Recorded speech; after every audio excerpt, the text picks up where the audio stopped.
Hello everyone, welcome back to law nation. पिछले video में हम लोगों ने पार्ट 5 दैट इज़ यूनियन उसका बेसिक इंट्रोडक्शन जाना था। तो इस वीडियो में हम लोकसभा के बारे में पढ़ेंगे। तो चलिए शुरू करते हैं। वीडियो चालू करने से पहले मेरा आप सबसे ये रिक्वेस्ट रहेगा कि आप इस चैनल को सब्सक्राइब कीजिए एंड बेल आइकन को भी ज़रूर से प्रेस कीजिए ताकि आपको मेरे सारे नए वीडियोज़ के अपडेट्स मिलते रहे। तो चलिए लोकसभा को डिस्कस करते हैं।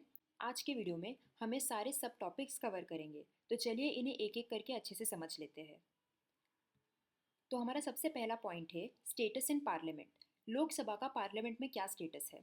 लोकसभा इंडिया के बाईकैमरल पार्लियामेंट का लोअर हाउस माना जाता है, जबकि राज्यसभा को अपर हाउस माना जाता है। अभी हम समझते हैं कि बाईकैमरल पार्लियामेंट होता क्या है। बाईकैमरल पार्लियामेंट का मतलब होता है कि पार्लियामेंट के दो अलग अलग हाउसेस होते हैं। इंडिया में ये दो हाउसेस है लोकसभा और राज्यसभा।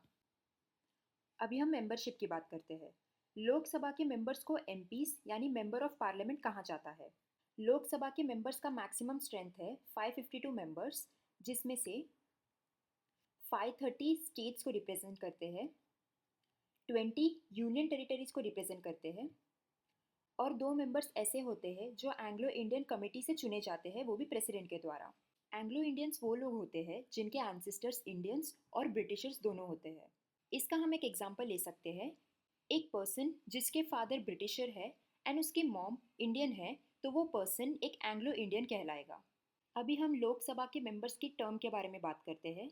लोकसभा के मेंबर्स अपना ऑफिस 5 साल तक होल्ड कर सकते हैं, लेकिन ये प्रेसिडेंट के द्वारा जल्दी डिसॉल्व किया जा सकता है on the advice of prime minister.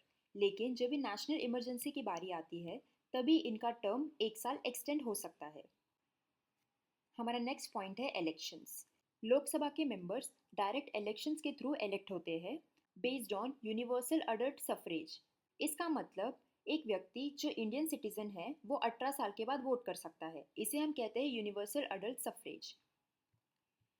हमारा नेक्स्ट पॉइंट है लीडरशिप। लोकसभा का जो हेड होता है वो स्पीकर होता है और ये स्पीकर मेंबर्स ऑफ लोकसभा के द्वारा इलेक्टेड होता है। लोकसभा में जो भी सेशंस या जो भी डिबेट्स होते हैं उनको स्पीकर कंट्रोल करता है। अभी हम जानते हैं पावर्स के बारे में।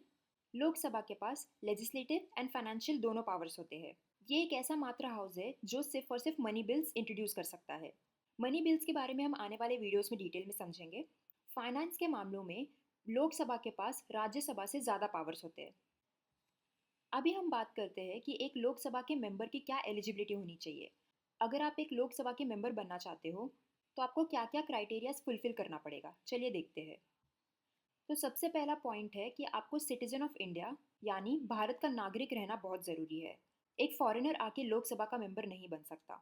दूसरा, आपकी उम्र कम से कम 25 साल होनी चाहिए। तीसरा, उस कैंडिडेट को पार्लियामेंट्री कॉन्स्टिट्यूएंसी में एज ए वोटर रजिस्टर करना पड़ेगा। अगला है कि उस कैंडिडेट को कोई भी ऑफिस ऑफ प्रॉफिट होल्ड नहीं किया जाना चाहिए। नेक्स्ट है कि वो कैंडिडेट साउंड माइंड का होना चाहिए। साउंड माइंड का मतलब कि उस कैंडिडेट को मेंटल इलनेस की बीमारी नहीं है। कैंडिडेट को इंसॉल्वेंट नहीं होना चाहिए।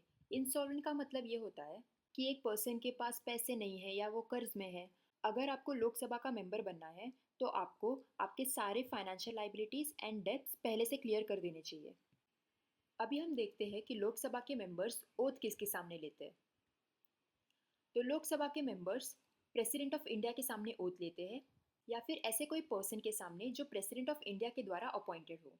तो हमारा लोकसभा का टॉपिक यही खत्म होता है। चलिए अभी हम एक इम्पॉर्टेंट एमसीक्यू देख लेते हैं। तो ये है हमारा आज का एमसीक्यू।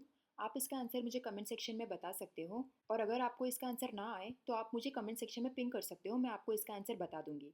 आई होप आपको लोकसभा के बारे में सब कुछ क्लियर हो गया रहेगा। एंड अगर आपके कोई डाउट्स या क्वेश्चंस है तो आप मुझे कमेंट सेक्शन में पूछ सकते हो, मैं आपके सारे क्वेश्चंस को आंसर करने का ट्राई करूंगी। तो मिलते हैं अगले वीडियो में। Take care, bye bye.